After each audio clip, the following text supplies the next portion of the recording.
সাজনা ভর্তা। Welcome my blog. তোমরা সবাই কেমন আছো? আমি খুব ভালো আছি।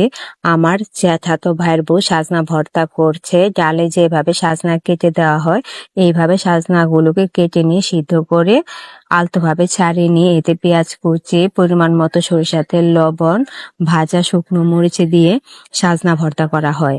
এইভাবে সাজনা ভর্তা করে খেতে খুবই টেস্ট লাগে। আমার বাবার বাড়ি এলাকাতে এইভাবে সাজনা ভর্তা করে খাওয়া হয়। হয়ে গেছে সাজনা ভর্তা। ওই বাটিতে আছে শুটকি চিংড়ির গুঁড়ো। বৌদি পাটার মধ্যে শুটকি চিংড়ি সাথে ভাজা শুকনো মরিচ আগে বেটে নিয়ে গুঁড়ো করে নিয়ে এখানে পেঁয়াজ কুচি, সরিষার তেল ও লবণ দিয়ে শুটকি চিংড়ির ভর্তা করেছে। বৌদি আমাকে খেতে দিয়েছে।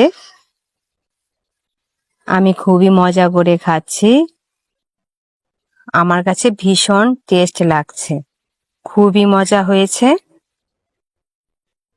এই যে আমার বৌদি। তোমরা সবাই ভালো থেকো।